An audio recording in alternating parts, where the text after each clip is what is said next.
"I'm not pretty," she whispered. The cowboy replied, "That's fine. I need honest, not fancy. Dry Creek, New Mexico Territory, late autumn, 1878. The dust never quite settled in Dry Creek. It clung to the boots of men, to the windows of shops, to the air itself, red and restless like the hearts of those who came here chasing something lost or never found. The sun hung low, bleeding gold across a silent street, where every porch creaked with the weight of waiting. At the edge of town, the old overland stagecoach groaned to a halt, wheels crusted in clay, its door opened slow, deliberate, as if time itself hesitated to step out. A slender boot touched the ground first, then the hem of a gray traveling dress. The woman who emerged was wrapped in modest fabric, her posture straight but uncertain. A lace veil covered her face from forehead to chin, anchored by the brim of a plain straw bonnet. She clutched a small carpet bag tightly in both hands, knuckles pale, fingers trembling. Tyler Carter stood a few yards away, waiting. He had worn his best shirt for the occasion, not new, but clean. His hat was pressed down low, shadowing blue eyes that had seen more land than laughter in 35 years. In his hands, rough from rope and saddle, he held a simple bouquet of wild prairie daisies, awkwardly gathered. A few stems still dirt-streaked. Amanda Whitmore approached slowly. The hem of her dress stirred dust. Her boots made soft, crunching sounds against gravel, the kind that felt too loud in moments like this. The stagecoach driver tipped his hat, then climbed back up, cracking the res. The horses pulled away, leaving only silence behind. Tyler stepped forward, heart tight in his chest. "Welcome to Dry Creek, Mrs. Carter." His voice was quiet but steady, not a man of many words, and yet these had been rehearsed in his mind for days, muttered into mirrors, to horses, into the morning wind. Amanda stopped. She gave the faintest nod. He looked at her hands first, gripping the bag like a lifeline, then at the veil, a shadow beneath the lace, no expression to read, only the slight rise and fall of her breath. "I can carry that for you," he offered gently, motioning to her bag. She shook her head once, firm. He smiled, not offended. "All right," he said, clearing his throat. "Well, the wagon is this way." He turned, gestured toward the dirt path that curved past the general store and up toward the hills. Amanda followed, 3 paces behind.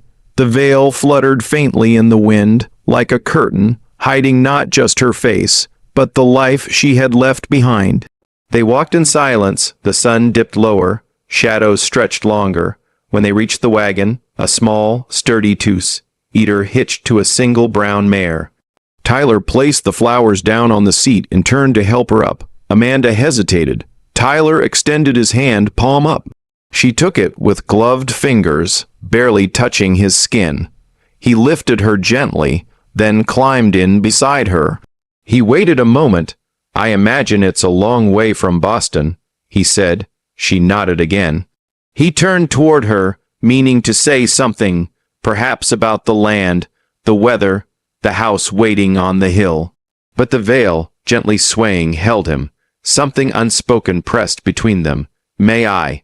he began, reaching slowly toward the edge of her veil. But before his fingers could graze the lace, Amanda flinched. She pulled back sharply, voice cracking like thin ice. "Don't, please. I'm not pretty." Tyler froze. Then his hand fell to his lap. He studied her a moment longer, and his voice, when it came, was soft, reverent. "That's fine," he said. "I need honest, not fancy." Amanda looked at him through the veil. For a moment, neither of them moved. The horse snorted gently. A hawk called somewhere in the distant cliffs. Then Tyler picked up the res. Without another word, they rode on toward the hills, toward a house, toward something quiet and unnamed that waited in the dust.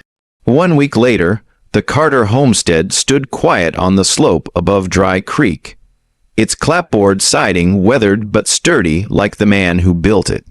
Beyond the house, rows of fence line ran along golden grass, where cattle grazed slow and silent.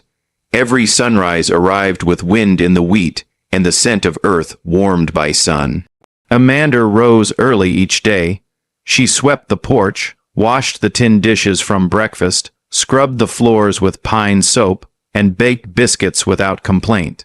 Her movements were precise, purposeful. The only sound that followed her was the swish of her skirts and the soft rustle of her veil. The veil never left her face, not when she fed the chickens, not when she gathered water, not even when she stood in the kitchen alone. Tyler noticed but said nothing. Each morning before she stepped out the door, she found a small steaming tin cup waiting on the porch rail. Always the same, strong tea with a hint of wild mint, placed neatly beside a folded piece of paper. The handwriting rough but careful. "Good morning, Mrs. Carter. I fixed the fence line today." Or the North calf was born overnight, healthy and loud. She never replied, but each day she drank the tea. Inside, she kept the notes in a drawer by the stove, bundled together with a faded blue ribbon that had once been part of her traveling dress. Tyler spent his days with the land. He mended fences, cleaned stalls, patched the roof where winter had chewed through the shingles. He spoke to her politely, briefly, asking only about supplies, never about her past, never about the veil. In town, the whispers began. They say she won't even let him look at her. Must be something real awful under that lace. Mail order brides, you get what you pay for. At the general store, one man snorted loud enough to hear. Carter's wife got herself a face like sin and a tongue like silence. Tyler, who stood at the counter paying for flour, did not look up. He gathered his items, tipped his hat, and said quietly, "She does not need to be beautiful to be good." The storekeeper blinked. The room fell still. He walked out without another word. That night, Amanda stood by the window, watching the last light bleed across the hills. Her hands held a folded apron, clean and warm from the stove. Behind her, Tyler stepped in through the back door, boots muddy, shoulders tired. He paused when he saw her silhouette, wet, thin, and still against the dusk. He said nothing, just removed his hat and left it on the peg. She turned her head slightly toward him. "I made stew," she said softly through the veil. "Thank you," he answered. "Smells better than anything I ate all year." They sat at opposite ends of the table. He did not stare. She did not hide her voice. As he chewed, she noticed something. When he spoke to her, his gaze never lingered on her face, not with curiosity nor discomfort. He looked at her hands when she served bread. He watched the fire when she spoke. His attention was gentle, respectful. After dinner, he rose, cleared his plate. "I will fix the well pump tomorrow," he said. "It's stubborn as a mule." She nodded, fingers tightening on the edge of her cup. Outside, wind pressed against the walls like an old story trying to get in. Inside, two people who did not know how to fall in love sat in silence, learning how to be kind. Amanda sat at the small kitchen table, her hands stained faintly with blackberry jam from that morning's preserves. A thin sheet of parchment lay before her, creased where she had folded and unfolded it too many times. The ink on the page was still wet.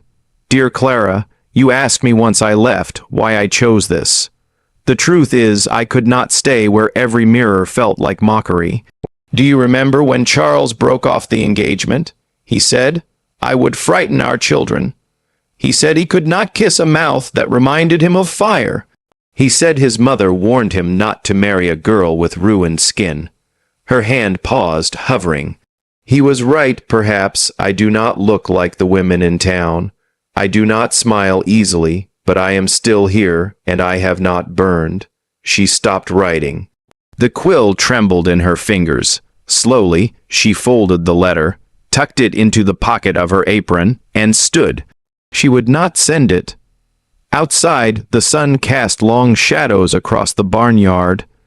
Tyler was on the porch, seated in his usual chair, whittling a piece of cedar.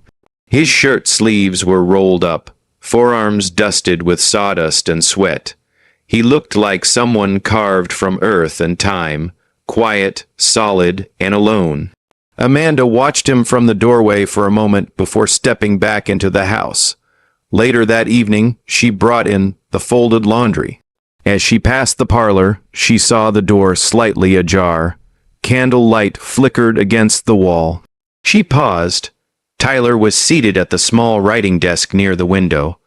A wooden box opened before him. Inside were only a few items: a black ribbon, a dried yellow flower, and a single photograph. Amanda stood still, her breath shallow. Tyler did not notice her at first. He was staring at the photograph in his hand, a woman, lovely and smiling, with hair pinned neatly behind her ears. Amanda stepped lightly, meaning to pass unnoticed. But Tyler spoke without turning. She was beautiful, he said, voice low and thoughtful. Amanda froze. Tyler continued, not lifting his gaze. Everyone said so, and she knew it, but she lied to me. Amanda's voice came hesitant. About what? He exhaled slowly, about who she was, about what she wanted. She married a cowboy but dreamed of city lights. She said she loved the land, but she hated the quiet, hated me eventually. Amanda stepped closer. The lace of her veil caught the candle's glow. She left, she asked softly. He finally looked up, his eyes tired but open. One morning, she just rode away, no goodbye. Amanda's hands twisted around the hem of her apron. I am sorry, he shook his head. It was years ago, but it taught me something. She waited. He looked at her, not at the veil, but through it. I do not need perfect, he said. I do not even need kind all the time. I just need true high life find. Amanda swallowed, her voice barely audible. What if I am not? He blinked. Not what? She lowered her gaze. What if I am not true? What if I disappoint you? Tyler stood slowly, walked toward her, stopped just close enough to speak softly. I am not afraid of disappointment, Amanda. She met his eyes. He added quietly, I'm afraid of lies, not scars. And in that moment, with a veil between them and the weight of two pasts hanging heavy in the air, something fragile passed between their hearts, a trust born not of promises, but of pain. The wind came without warning, howling down from the north like a beast loosed from the mountains. Trees bowed, dust rose, chickens scattered. Amanda stood at the kitchen window, eyes narrowed at the dark sky tumbling overhead. A sharp crack split the air. She turned toward the barn and saw the roof buckle, one corner collapsing in a blur of shingles and hay. Lightning flashed behind it. Thunder rolled so close it rattled the walls. Then she heard it, the frantic cries of horses. She grabbed her shawl, tied it tight around her head, veil tucked underneath, and bolted out the door. Her boots slipped in mud as rain hammered down, but she pressed forward, skirts dragging heavy behind her. Inside the barn, the mares kicked and twisted in their stalls, their eyes wide with fear. Amanda flung the gates open, trying to soothe them with a voice nearly drowned by the storm. It's all right, she called. Easy now. I'm here. I've got you.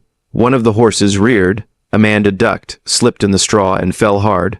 Her shoulder struck a beam and her veil caught on a nail tearing down the middle. She gasped, not from the fall, but from the cold air suddenly touching her skin, her cheek, her neck, the long pale scar that curved like a river of ash. She scrambled up, one hand pressed to her face, trying to hold veil together with muddy fingers. Footsteps thundered behind her. Amanda. Tyler's voice, urgent, strained. He rushed in, soaked to the bone, eyes searching until they found her crouched by the stall. He dropped to his knees beside her. You're hurt. Don't look at me, she cried, turning away. Please do not look. Her voice cracked, full of something deeper than fear. Shame years thick. I know I'm ugly. I know. I do not want your pity. Tyler froze. Then slowly he shrugged off his coat.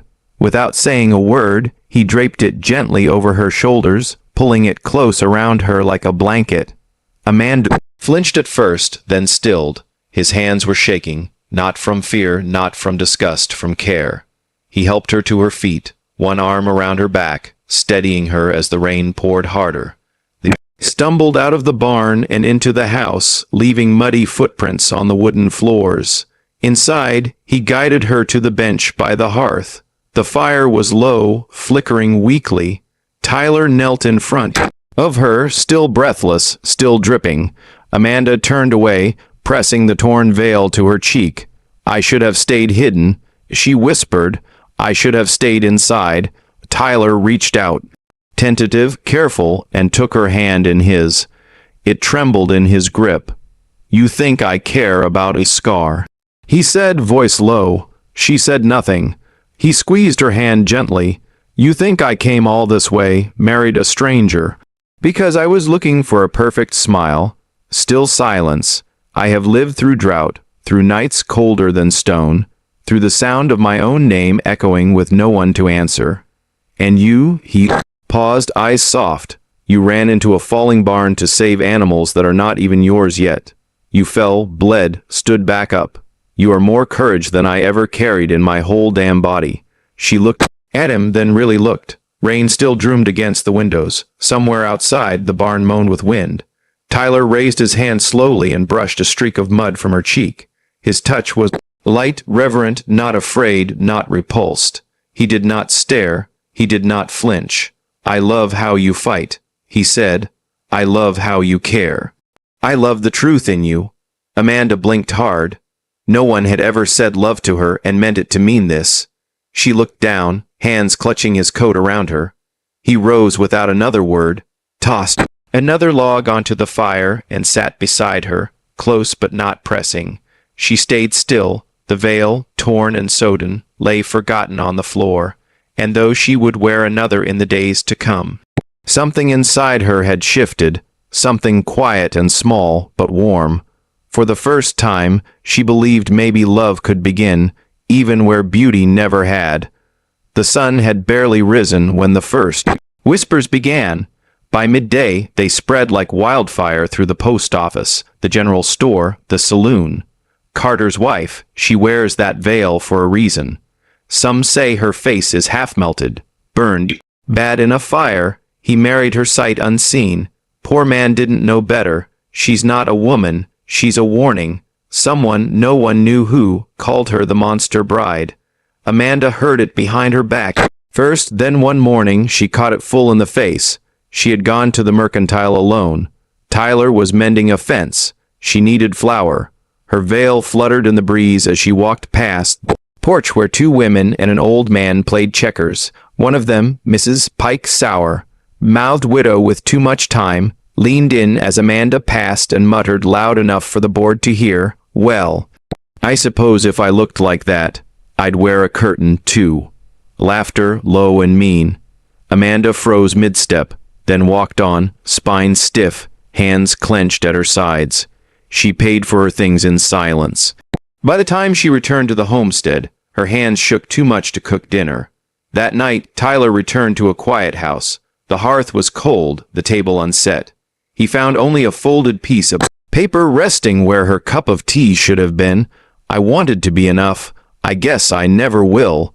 His chest tightened. He dropped the note, grabbed his coat, and rode out before the sun fully vanished. He searched the town first. Nothing, the hills empty. Then he remembered Amanda's mother lived 2 ridges over, past the old orchard. A widow, half-blind, poor as stone. Amanda had mentioned her only once, voice soft, almost guilty. Tyler rode through the night. The shack was crooked and leaning, smoke curling weakly from the chimney. He knocked once, then pushed the door open. The old woman sat in a rocker by the fire, a quilt over her knees, eyes milky but alert. "You're the husband," she rasped, not unkindly. "She's in the back, been crying, said she didn't belong." Tyler removed his hat. I need to speak with her." The woman held up a hand, stopping him. "Let her rest. She's been carrying too much." She gestured to a chair he sat. The woman leaned forward, her voice rough but steady. "You want to know what gave her that scar?" Tyler didn't answer, just looked down at his hands. She was 16. There was a fire at the church house. A boy got stuck inside. No one would go in, not even the preacher. But she ran in after him, dragged him out. "His mommy still sends us letters, calls Amanda an angel." Tyler looked up, jaw tight. The woman smiled faintly. "But you know how folks are. They forget who saved who, only remember what's ugly." He swallowed hard. The image of Amanda, muddy, soaked, trembling in his coat, rose in his mind. "She is not ugly," he said softly. "No," her mother replied. "She's the strongest person I know. But strong women break too, when love gets quiet." Tyler nodded. Then he reached out gently, as if afraid to offend, and took the woman's frail hand in his own. "Did you know," he whispered, "that your daughter is the bravest soul in all of Dry Creek?" The woman's lips trembled. Tyler stood steady now.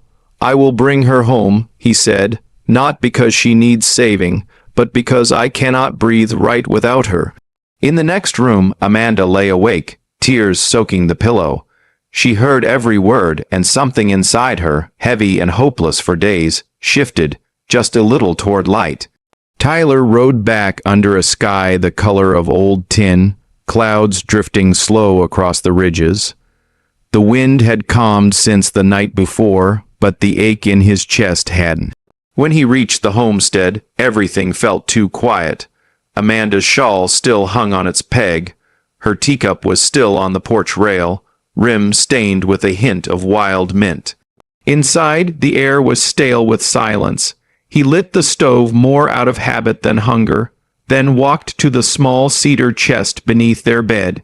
It was where she had placed her wedding dress, folded neatly, untouched since the day she arrived. He opened the lid.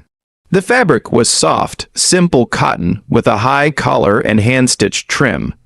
It had torn at the shoulder, seamed during the storm. The night she fell in the mud, the veil ripped, her shame laid bare. Tyler lifted the dress slowly like something holy. He laid it across the kitchen table, smoothing the wrinkles with his hands. Then he went to the cabinet, pulled out a sewing kit he had not used in years. The needle looked small in his fingers. The thread trembled as he tried to guide it through the eye. He cursed under his breath more than once, but never stopped. The stitches were crooked, uneven. Some puckered the fabric, but they held. Each one was deliberate, not rushed, not perfect, just honest. He worked by lamplight, hunched over the dress as if mending something far more fragile than cotton. Maybe he was, maybe he hoped, stitch by stitch, to speak the words Amanda would not believe if he simply said them. He finished before dawn. The next morning, the townsfolk rose to find something strange on Carter's porch. The wedding dress hung from a wooden hanger on the railing, gently swaying in the morning breeze. Its hem kissed the floorboards, freshly cleaned, stitched with care. Above it, nailed to the post, was a small hand-carved sign. The letters carved rough read, "For the bravest woman I know." People stopped. At first, just one, an old woman on her way to the well. She paused, stared, and walked on.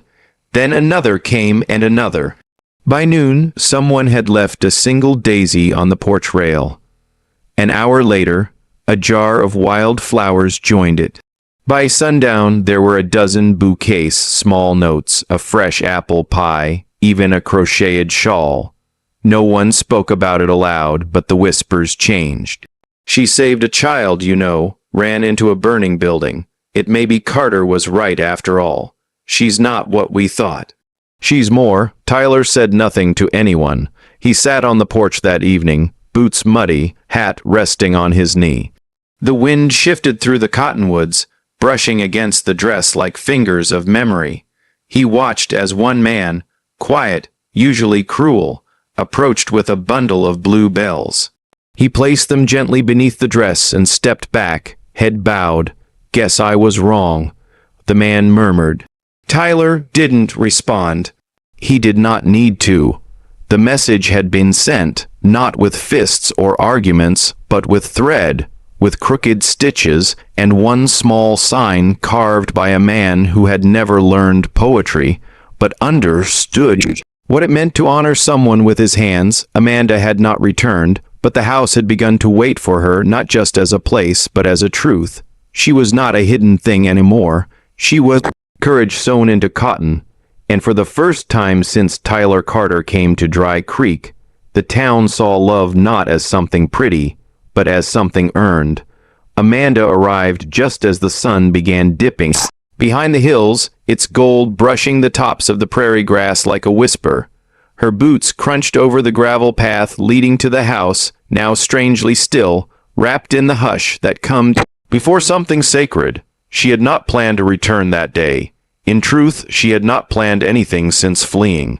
But something, the wind, the ache in her chest, her mother's silent nod, had carried her back. When the homestead came into view, she stopped in her tracks. The wedding dress, it hung from the porch rail, swaying gently in the breeze, its once torn shoulder now crudely but lovingly mended. Beneath it lay bundles of wild flowers, fresh fruit in jars, and folded cloths, all left by strangers who once stared at her veil with suspicion. Above the dress, carved into a plank of wood, were words that reached straight into her bones. "For the bravest woman I know," her breath caught. A hand flew to her mouth as tears welled, blurring the words into golden streaks. She walked the last step slowly, her heart trembling in a way it had not in years. The veil fluttered at her sides, barely held now by a pin behind her ear. Tyler was already there. He stood by the fence, hand loose at his sides, not moving, not speaking. He had seen her approach from the road, but had made no gesture. He did not walk to her. He did not smile. He waited. Amanda turned to him, throat tight. Her voice, when it came, cracked with all she had carried. "Why?" she asked. "Why did you do all this?" Her eyes searched his, desperate for something she could not name. He took a step forward, then stopped, no closer than he had to be. "Because I do not need beautiful," he said. "I do not need perfect. I do not need fancy words or smooth skin or a face the world admires." He let the silence hold a moment, firm and gentle. "I need real. I need someone who runs into fire to save a child, who speaks less but means more, who hides, not out of vanity, but because the world never taught her how to be seen." Amanda looked at the dress again, then at the man who had sewn it. Tyler's voice softened. "And you, Amanda Whitmore, you are the realest person I have ever known." Her fingers rose slowly. They found the edge of her veil, the last shield between them, and hesitated. Tyler did not urge her. His eyes stayed steady, his feet stayed planted. Amanda closed her eyes, and then, with a breath she had been holding since the day she left home at 16, she pulled the veil from her face. The wind caught it, lifted it briefly, then dropped it gently onto the porch boards. Her scar, now pale but unmistakable, curved from beneath her ear down to the edge of her jaw.